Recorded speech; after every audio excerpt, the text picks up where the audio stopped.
Hello friends, welcome to our channel friendly doctor. मैं हूं आपका डॉक्टर दोस्त डॉक्टर वैभव प्रताप सिंह। दोस्तों, कुछ हमारे जो मेल ऑडियंस थे वो ये शिकायत कर रहे थे कि फीमेल्स की हेल्थ के बारे में, ऑब्स की जो फीमेल्स होती हैं उनके बारे में इंफॉर्मेशन ज़्यादा है और मेल्स के बारे में इंफॉर्मेशन नहीं है। तो मैं आज एक नया सीरीज स्टार्ट करने जा रहा हूँ रिगार्डिंग मेल की सेक्शुअल हेल्थ के बारे में।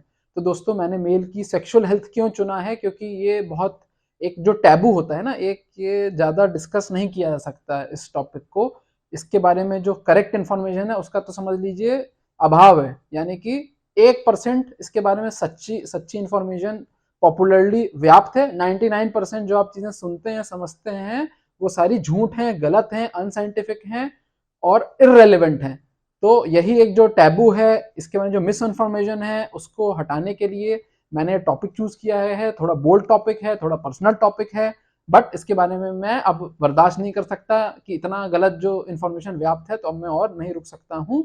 और क्यों है ये? क्योंकि हम लोग जो हेल्प लेते हैं वो किनसे लेते हैं? ऐसे सरकार डिस्पेंसरी है, ये सब हम लोग को इन्फॉर्मेशन देते हैं, ठीक है। जिनको खुद इन्फॉर्मेशन नहीं है, जिनका मेडिकल से कोई लेना देना नहीं है, जिन्होंने कभी बायोलॉजी शायद ही पढ़ी हो, इनसे हम लोग इन्फॉर्मेशन लेते हैं। हम किससे लेते हैं इन्फॉर्मेशन? कोई हमारा बड़ा भाई हो गया, छोटा भाई हो गया, जो हमको सही इन्फॉर्मेशन नहीं दे सकते।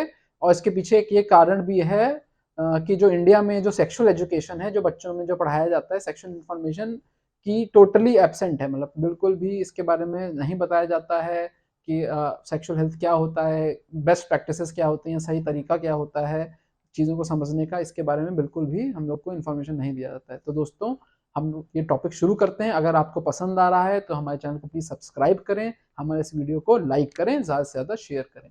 तो दोस्तों, क्या है सरकार डिस्पेंसरी? शर्माए नहीं, हमसे मिलें 60 वर्षों के अनुभव एवं विश्वास के साथ।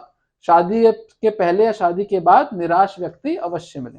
ठीक है, क्या क्या ठीक कर रहे हैं? स्वप्न दोष, शीघ्र पतन, कमजोरी, नामर्दी, निसंतान संपत्ति, शिंग शिथिलता, ठीक है, अत्यधिक नशा, पता नहीं क्या क्या सारा चीजें ठीक कर देते हैं। ठीक है, इनकी कमी नहीं है। गुप्त रोगी मिले हैं हकीम कामिल सांडा के। ठीक है, स्त्री व पुरुष गुप्त रोगी के विशेषज्ञ हैं। पता नहीं क्या डिग्री है, इन्होंने 10वीं 12वीं पढ़ी भी नहीं पढ़ी। निसंतानता भी ठीक कर देंगे, हमें लग रहा है आईवीएफ भी कर देते होंगे ये। ठीक है, शराब व अन्य नशा भी छुड़ा देंगे। और ये फनी सा अपना इन्होंने बढ़िया सा एक ये भी लगा दिया है। ठीक है, कोई कमी नहीं है। ये है रहमत देसी दवा खाना। देखिए फनी सा रहता है, जाओ चाहे जिधर, लौट कर आना होगा इधर। देखिए, हनीमून कोर्स प्राप्त करें। ठीक है, ये सारी इंफॉर्मेशन मिल रही है। ठीक है, सबका वही, सब लोग ठीक कर देते हैं सारी प्रॉब्लम। सब चेहरे की फुंसी, झाइयाँ, पेट दर्द, दांत खाज, खुजली आदि सब सब नया जोश और नया ताकत सब एक साथ प्रदान कर देंगे। और अगर आप इनसे पूछेंगे तो पढ़ाई बिल्कुल नहीं करी होगी, बस ऊपर से चल रहा है, सुपरफिशियली चल रहा है।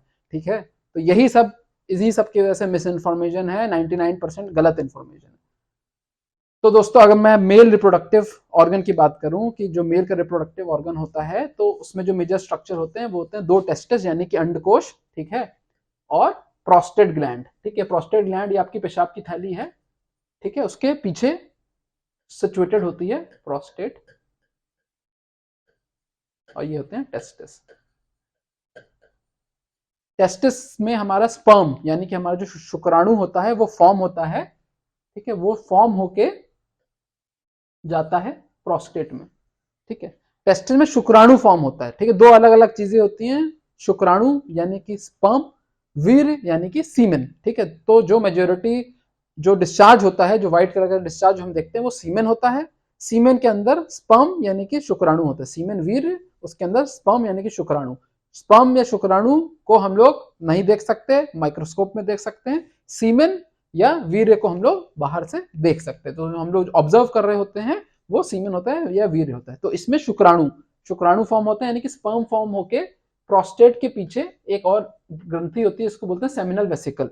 ठीक है, तो सेमिनल वेसिकल जो मेजोरिटी ऑफ वीर्य होता है, मेजोरिटी ऑफ जो सीमेन होता है, जो फ्लूइड जो हम लोग देख सकते हैं, वो मेजोरिटी फॉर्म होता है सेमिनल वेसिकल में। ठीक है, जैसा कि नाम में भी छुपा है, सीमेन बन रहा है सेमिनल वेसिकल में। ठीक है, सेमिनल वेसिकल, सीमेन फॉर्म हो रहा है सेमिनल ज्यादातर। ठीक है, तो ये टेस्टिस से जो हमारा जो स्पर्म्स होते हैं वो पहुंच जाते हैं प्रोस्टेट के पास में, और सारे सिक्रीशन मिलके एक इजैकुलेटरी डक्ट के माध्यम से यूरेथ्रा में भेज दिया जाता है। ठीक है, टेस्टिस में बना हमारा स्पर्म।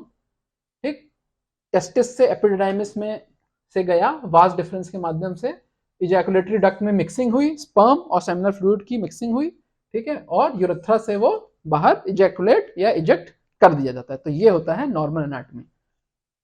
तो दोस्तों एक मतलब और एक कोरोलरी है कि ये आपका स्पर्म है, ठीक है, और ये आपका सीमेन है, ठीक है। जैसे मछली पानी के अंदर होती है उसी प्रकार जो सीमेन होता है यानी कि सेमिनल फ्लूइड होता है यानी कि वीर्य होता है, उसके अंदर बहुत सारे छोटे छोटे स्पर्म होते हैं जो माइक्रोस्कोपिक होते हैं, जिनको माइक्रोस्कोप में देख सकते हैं। और वो जैसे मछली तैरती है उनकी भी एक पूंछ होती है, ठीक है। ये स्पर्म है, ये माइक्रोस्कोप में लिया गया इमेज है, ठीक है। ये स्पर्म है, ठीक है। तो ये माइक्रोस्कोप में लिया गया है, इसकी टेल होती है और ये सेमिनल फ्लूइड यानी कि वीर्य में अंदर अंदर टहलता रहता है। इसके अंदर हमारा इंफॉर्मेशन होता है। सपोज मैं मेल हूं, मेरे अंदर 46 क्रोमोसोम होते हैं, तो इसमें मेरे 23 क्रोमोसोम होते हैं, मेरे द्वारा 23 क्रोमोसोम होते हैं। और जो स्त्री होती है उसका जो 23 क्रोमोसोम होता है वो ओवम में होता है, इसको बोलते हैं ओवम में। इसमें हमारे 23 जो जेनेटिक डेटा होता है हमारा 46 क्रोमोसोम होते हैं। तो मेरी जो जेनेटिक इंफॉर्मेशन है मेरे अंदर, अगर मेरा क्लोन बनाना होगा तो मेरे 46 एडजेक्टिव बना दिया जाएगा, तो मेरे जैसा ही एक और व्यक्ति खड़ा हो जाएगा जिसको मेरा क्लोन बोलेंगे एग्जैक्ट। और अगर मेरे को संतान चाहिए, मेरे को बच्चा चाहिए, तो उसमें से मेरे जो 46 क्रोमोसोम है वो उसमें से 23 निकल के इसके अंदर जाएंगे, और ये जब ओवम को फर्टिलाइज करेगा तो 23 प्लस 23 इसमें होते हैं, तो 46 क्रोम का एक नया संरचना हो जाएगी, एक बच्चा के रूप में एक नया जीवन जीव जो है, जिसमें इंफॉर्मेशन, कुछ इंफॉर्मेशन मेरी होगी, कुछ मेरे पूर्वजों की होगी, ठीक है, कुछ जो फीमेल है उसकी होगी। तो वो एक नया संरचना, नया 46 क्रोमोसोम का एक जो कॉम्बिनेशन है वो बन जाएगा। इसीलिए व्यक्ति, सारे व्यक्ति अलग होते हैं, एक कोई भी दो व्यक्ति सेम नहीं होते, क्लोन होता ही नहीं है, ठीक है। तो मतलब ऐसा सिस्टम है कि हर व्यक्ति अलग होता है। क्यों? क्योंकि इतना रिकॉम्बिनेशन होता है, जो हमारा जेनेटिक डेटा होता है उसमें तरह तरह से रिकॉम्बिनेशन होता है, और हर व्यक्ति, हर बच्चा, हर नवजात शिशु अलग होता है। तो ये कोरोलरी थी जिस प्रकार पानी में, पानी आप समझ लीजिए हमारा वीर्य हो गया, सीमेन हो गया, उसके अंदर फिश टहलती रहती है, उसी प्रकार हमारा जो स्पर्म होता है, ठीक है, हमारा जो शुक्राणु होता है वो टहलता रहता है। और बहुत सारे अंदर उसके अंदर होते हैं, मिलियंस में होते हैं, ठीक है। उनमें से कोई भी एक, इनमें से कोई भी एक ओवम को फर्टिलाइज, ओवम एक टाइम में एक ही निकलता है, ये बहुत सारे होते हैं, इनमें से कोई भी एक अगर फर्टिलाइज कर देगा तो एक नया जाइगोट यानी कि एक 46 क्रोमोसोम का एक फीटस का फॉर्मेशन होगा, जो बड़ा होके डिवाइड कर करके बड़ा होके एक नवजात शिशु का फॉर्म ले लेगा।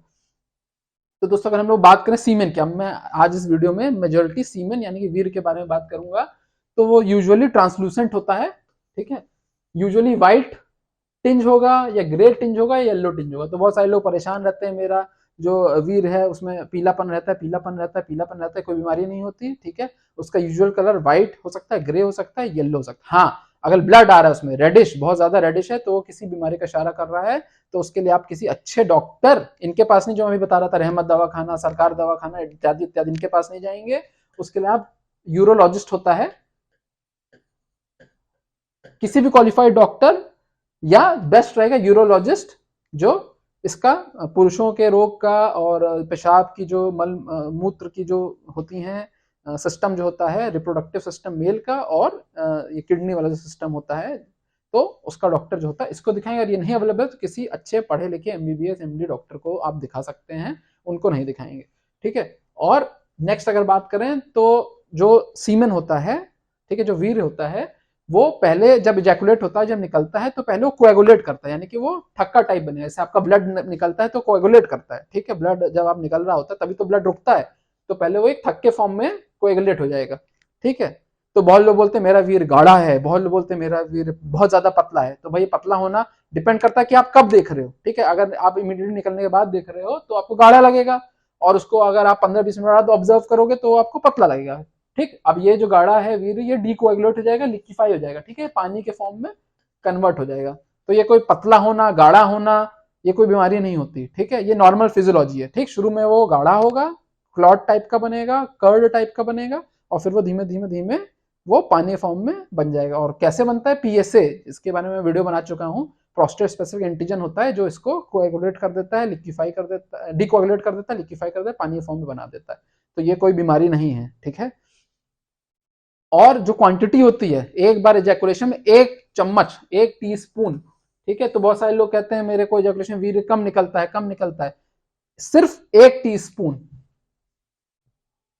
सिर्फ ये 1 चम्मच भर के 3 से 4 ml नॉर्मली निकलता है, ठीक है। तो कुछ लोग जो अगर कोई बोल रहा है कि मेरा तो भैया कटोरी भर के निकल आता है, ठीक है, आधा ग्लास भर के निकल आता है, तो वो गप मार रहा है, ठीक है, वो झूठ बोल रहा है, संभव नहीं है, संभव है, ठीक है, वो गप मार रहा है, ठीक है, वो डींग मार रहा है, डींग हाँक रहा है, उसकी तुरंत खिंचाई किया करिए, ठीक है। तो नॉर्मल 3 से 4 ml निकलता है, 1 टीस्पून निकलता है, उससे अधिक नहीं निकलता है, ठीक है। तो ये समझना बहुत जरूरी है। और दोस्तों उम्मीद करता हूँ अच्छा लगा होगा, और ऐसी बहुत सारी इंफॉर्मेशन है जो मैं क्लियर करना चाहता हूँ। तो जो मेरा पार्ट 2 है इस वीडियो का वो बनेगा नाइट फॉल के बारे में, ठीक है, जिसको बोल रहे थे स्वप्न दोष। सरकार दवाखाना और रहमत दवाखाना इत्यादि इत्यादि इत्यादि, इसको स्वप्न दोष बोल रहे थे, उसके बारे में आपको इन्फॉर्मेशन दूंगा। तो दोस्तों अगर आपको ये वीडियो पसंद आई तो प्लीज इसको लाइक करें। Thank you friends, stay healthy, stay happy.